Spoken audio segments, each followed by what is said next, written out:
Assalamualaikum warahmatullahi wabarakatuh.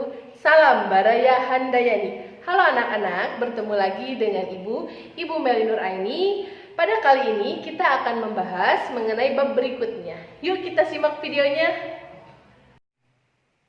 Bismillahirrahmanirrahim. Pada kesempatan kali ini, saya akan membahas mengenai ceramah. Sebelum membahas mengenai ceramah lebih dalam lagi, apakah di antara kalian memiliki keinginan untuk tampil di depan umum? Jika ingin tampil di depan umum, salah satu kegiatan berbicara yang bisa kamu lakukan yaitu ceramah. Dengan berceramah, kita akan membagi pengetahuan dari apa yang kita kuasai. Bahkan, melalui ceramah, kita dapat berbagi ilmu yang kita miliki kepada orang lain. Jadi, aktivitas ceramah sangat bermanfaat, bukan? Nah, ceramah apa saja yang telah kamu dengarkan pada hari ini? Memang, kehidupan kita tidak lepas dari mendengar ataupun ada istilah tiada hari tanpa menyimak. Tidak salah juga apabila setiap hari kita banyak menyimak ceramah. Dari situlah kita memperoleh banyak pengetahuan dan wawasan. Di sekolah dan di lingkungan masyarakat, perbanyaklah menyimak ceramah karena bermanfaat dan sangat sayang jika dilewatkan. Teruslah menyimak ceramah walaupun banyak godaan dalam suasana menyimak ceramah tersebut. Sesekali kamu pun dapat bergiliran menjadi penceramah. Di sini ada pengertian ceramah. Ceramah adalah berbicara di depan umum yang berisi penyampaian suatu informasi atau pengetahuan. Biasanya yang menyampaikan adalah orang-orang yang menguasai di bidangnya dan yang mendengarkannya biasanya melibatkan banyak orang. Medianya bisa langsung ataupun melalui saran komunikasi, seperti televisi, radio, dan media lainnya. Ceramah juga merupakan teks yang berfungsi untuk menyampaikan informasi atau edukasi yang berupa pengetahuan kepada khalayak, juga mengajukan atau meyakinkan. Selain itu, ada pula yang disebut dengan pidato dan khutbah. Di sini kita akan mengenali perbedaan antara pidato dan khutbah. Pidato adalah pembicaraan di depan umum yang cenderung bersifat persuasif, yakni berisi ajakan ataupun dorongan pada khalayak untuk berbuat sesuatu. Dan yang kedua di sini ada khutbah. Khutbah adalah pembicaraan di depan umum yang berisi menyampaikan pengetahuan keagamaan atau praktik beribadah dan ajakan-ajakan untuk memperkuat keimanan. Nah, itulah perbedaan antara pidato dan khutbah. Di sini pula ada struktur ceramah. Dalam garis besarnya, di sini ada pembukaan. Di dalam pembukaan berisikan mengenai isu, permasalahan, pandangan umum si penulis. Dan yang kedua di sini ada isi mengenai pendapat-pendapat atau fakta. Dan yang terakhir di sini pun juga ada penutup, yaitu mengenai simpulan ataupun rangkuman. Nah, di dalam slide ini kita akan membahas mengenai struktur. Pembuka berupa pengenalan isu, masalah, ataupun pandangan pembicara tentang topik yang akan dibahasnya. Bagian ini sama dengan isi dalam teks eksposisi yang disebut dengan isu. Yang kedua di sini ada isi, berupa rangkaian argumen pembicara yang berkaitan dengan pendahuluan atau tesis. Pada bagian ini dikemukakan pula sejumlah fakta yang memperkuat argumen-argumen penceramah. Dan yang terakhir di sini ada penutup, berupa penegasan kembali mengenai apa yang disampaikan dalam ceramah. Hal ini pula bertujuan untuk memastikan ceramah tidak memberikan pemahaman yang keliru dari yang dimaksudkan, hingga akan diingat oleh pendengar. Selain itu, agar ceramah terkenang dan pendengarnya. terpengaruh untuk melakukan sesuatu, bagian ini juga biasanya diisi oleh rekomendasi atau saran mengenai topik yang disampaikan. Di sini pula ada kaidah kebahasaan ceramah. Yang ke-1, menggunakan kata ganti orang pertama atau tunggal dan kata ganti orang kedua jamak sebagai sapaan. Di sini ada contoh kata ganti orang pertama yaitu saya, aku, kami, ataupun mengatasnamakan kelompok. Kata ganti orang kedua contohnya seperti anak-anak, hadirin, bapak-bapak, ibu-ibu, kalian, dan saudara. Dan yang kedua, menggunakan kata-kata teknis atau istilah yang berkenaan dengan topik yang dibahas. Misalnya, jika topik yang dibahas adalah kebahasaan atau sastra, istilah-istilah yang muncul meliputi prosa, puisi, etika berbahasa, sarkasme, majas, dan kesantunan berbahasa. Dan yang ketiga, menggunakan kata-kata yang menunjukkan hubungan argumentasi atau adanya sebab akibat. Seperti sebab, karena, dan oleh karena itu. Dan yang keempat, menggunakan kata-kata yang menunjukkan adanya hubungan temporal atau perbandingan. Contohnya, namun, sebaliknya, dan kemudian. Dan yang keempat, menggunakan kata-kata kerja mental. Contohnya, yang diharapkan, memperhatikan, memperkirakan, mengagumkan, menduga, berpendapat, berasumsi, dan menyimpulkan. Dan yang terakhir di sini adanya menggunakan kata-kata persuasif. Seperti contohnya hendaklah, sebaiknya, yang diharapkan, perlu, dan harus. Itulah yang disebut dengan kebahasaan dalam teks ceramah.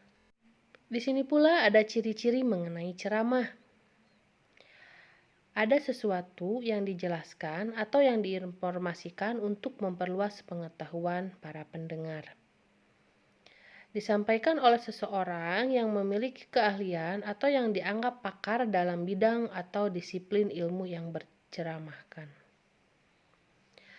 Terdapat ajakan atau persuasi untuk mengubah sikap atau melakukan tindakan terhadap materi yang dibicarakan.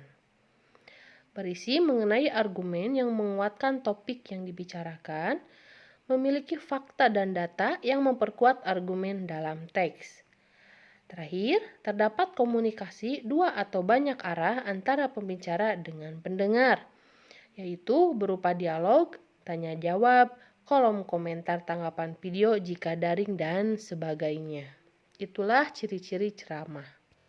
Di sini pula ada langkah-langkah menulis ceramah untuk kalian mempermudah, yaitu yang ke-1 adanya menentukan topik. Menentukan topik tentunya menjadi hal pertama yang harus ditentukan.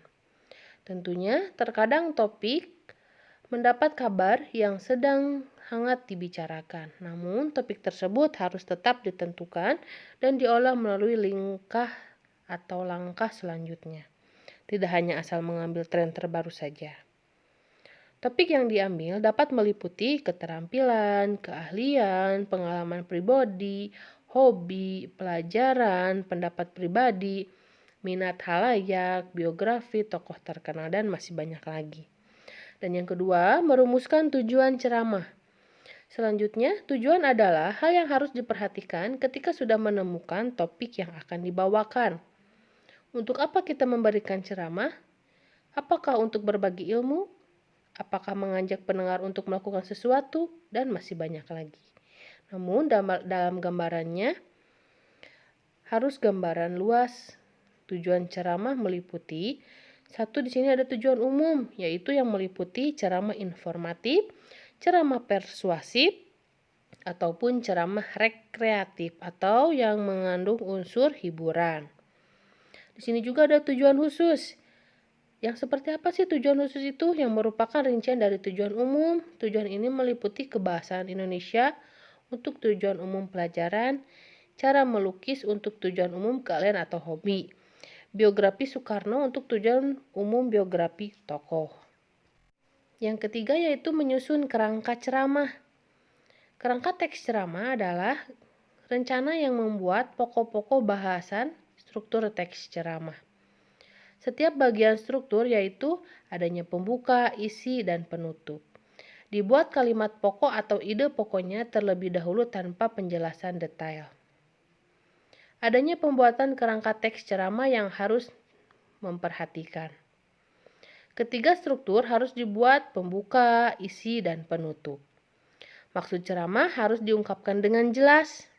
Pastikan setiap bagian kerangka hanya memiliki satu gagasan pokok saja. Kemudian, bagian setiap kerangka harus tersusun secara logis. Dan yang terakhir, menyusun ceramah berdasarkan kerangkanya. Dan yang keempat, menyusun ceramah berdasarkan kerangka. Setelah kerangka telah dibuat, maka kembangkanlah setiap kalimat pokok menjadi paragraf. Paragraf yang diberi alamat penjelas, baik secara deduktif, kalimat pokok di awal paragraf, maupun induktif, yaitu kalimat pokok di akhir paragraf. Bersamaan dengan itu, penulisan teks ceramah juga harus dibarengi dengan penghayatan terhadap bahan-bahan yang akan disampaikan. Caranya adalah sebagai berikut. Mengkaji bahan kritis, meninjau kelayakan materi terhadap halayak ramah atau pendengar ceramah. Meninjau kembali berbagai bahan yang kemungkinan mendapat pro dan kontra, sehingga tidak menghasilkan perdebatan di antara ceramah. Dan kemudian menyusun sistematika bahan teks ceramah. Terakhir, menguasai materi ceramah berdasarkan jalan pikiran yang logis. Di sini ada contoh ceramah yang berjudul mengenai tentang sekolah Jepang. Di sini sudah terdapat strukturnya, yaitu ada pembuka, isi, dan penegasan ulang. Di sini kita akan membacakan sedikit ceramahnya, yaitu, pernahkah kamu pergi ke Jepang? Jepang termasuk negara kecil di Asia yang sudah maju. Banyak hal yang perlu diketahui tentang Jepang. Masyarakat negara ini mampu mempertahankan tradisi yang berkembang di masyarakatnya. Anak-anak Jepang membersihkan sekolah mereka setiap hari, selama 1/4 jam dengan para guru. Itulah yang menyebab munculnya generasi Jepang yang sederhana dan suka pada kebersihan. Para siswa belajar menjaga kebersihan karena dalam mengatasi kebersihan merupakan bagian dari etika Jepang. Siswa Jepang dari tahun pertama hingga tahun ke-6 sekolah dasar harus belajar etika dalam berurusan dengan masyarakat. Pekerjaan kebersihan di Jepang sering disebut dengan insinyur kesehatan dan mendapatkan gaji setara dengan 50 juta per bulan. Untuk merekrut mereka dilakukan melalui tes tertulis dan wawancara. Jepang tidak memiliki sumber daya alam yang melimpah seperti Indonesia. Mereka sering terkena gempa bumi, tetapi itu tidak mencegah Jepang menjadi negara dengan kekuatan ekonomi terbesar di dunia. Rakyat Jepang mengatasi kekurangan sumber daya alam dengan mengoptimalkan sumber daya lainnya, yaitu sumber daya alam. Jika kamu pergi ke sebuah restoran prasmanan di Jepang, maka kamu akan melihat orang-orang yang hanya akan makan sebanyak yang mereka butuhkan. Dengan begitu, tidak ada sisa-sisa makanan. Selain itu, dari restoran tidak ada limbah apapun. Masyarakat Jepang sangat menghargai waktu. Mereka selalu menepati waktu, bahkan tingkat keterlambatan kereta Jepang hanya sekitar 7 detik per tahun. Budaya mereka dalam menghargai nilai waktu sangat dijaga sehingga mereka sangat tepat waktu dengan perhitungan menit dan detik. Nah, itulah salah satu contoh ceramah mengenai tentang sekolah Jepang, yaitu dengan adanya ketepatan waktu, menghargai waktu.